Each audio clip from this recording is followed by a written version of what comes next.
Welcome. I'm Woody LaBounty from San Francisco Heritage. Today, we're going to take a look at Parkside houses that were inspired by the arts and crafts movement.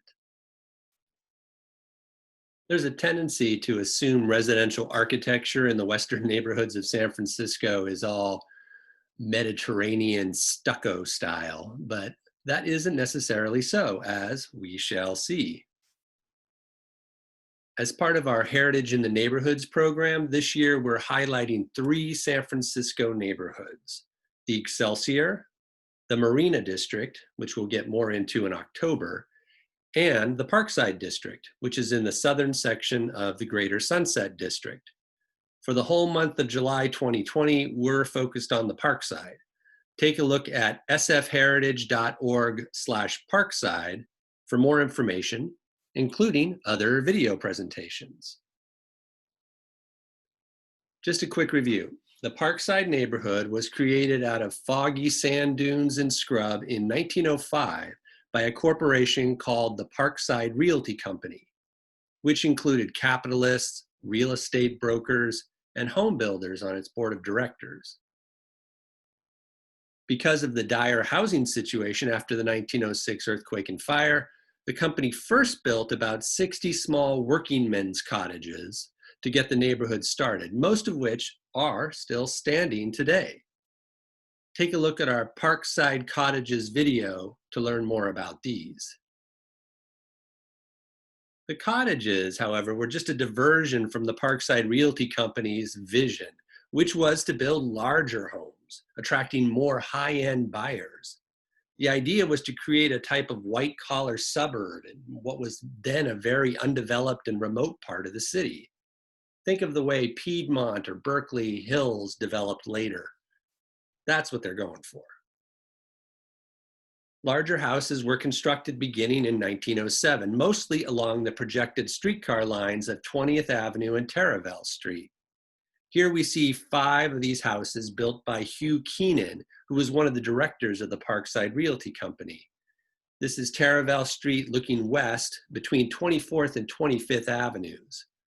Almost all of the larger residences built in the Parkside before World War I resemble kind of farmhouses or elegant country houses, very much in keeping with the undeveloped landscape in which they were constructed. The style of these houses we would call craftsmen or arts and crafts. You can do an internet search on the influences of this very popular movement, which straddled the turn of the 20th century. But in architecture, there are some key elements, aspects to look for.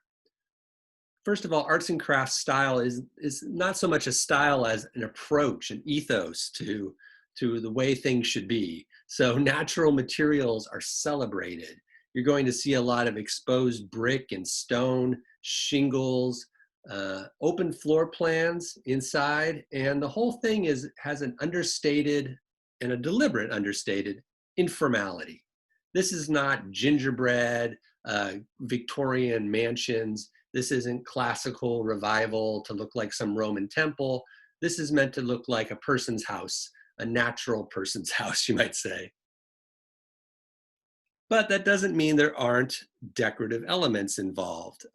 If you look at these 2 houses in the Parkside, there are carved brackets and extended rafter tails that are used as decorative elements, exposed chimneys. I love the river rock chimney of the blue cottage on the right here. And there are decorations like in the red house, the simple pattern of diamonds that is carved in, or mullioned windows. These are the sort of things you'll see in arts and crafts homes.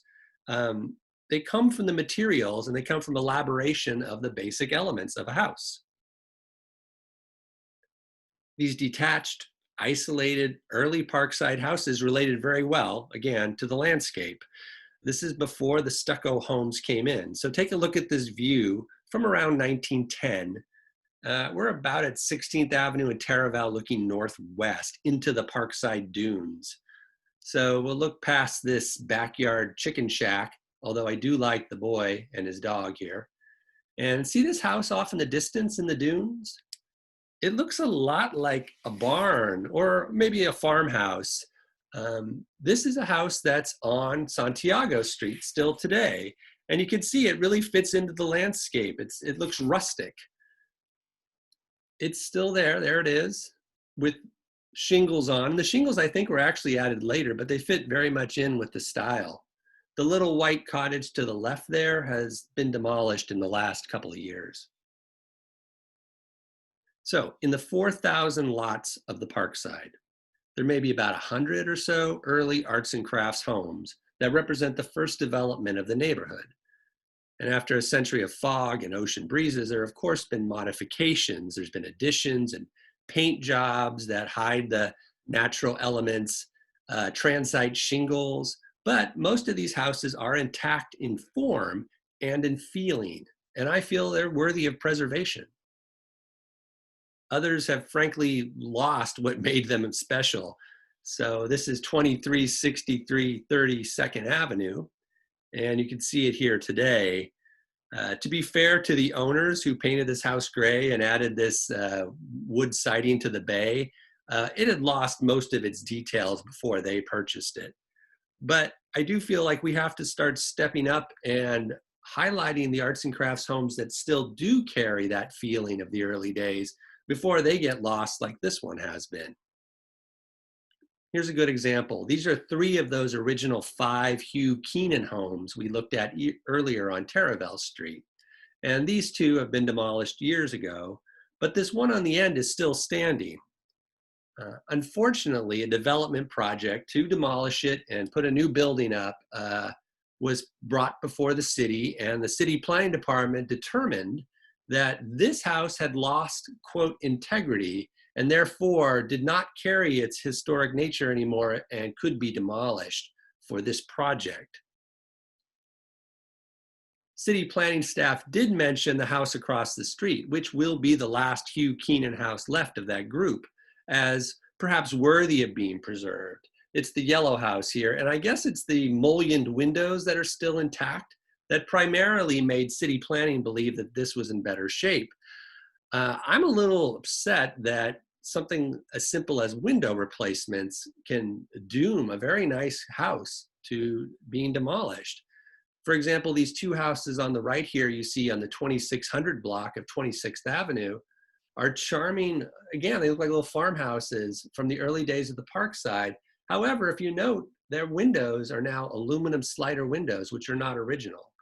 Should they be demolished? These are the sort of questions and possible projects that we're talking about all this month. And we hope to get a group of people together to talk about this and come up with ways that we can preserve some of Parkside's history and character.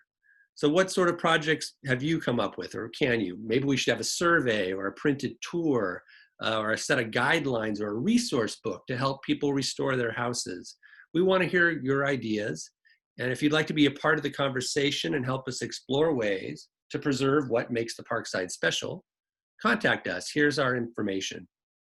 In the meantime, stay tuned all through July for more on the Parkside District, and go enjoy a walk through the neighborhood.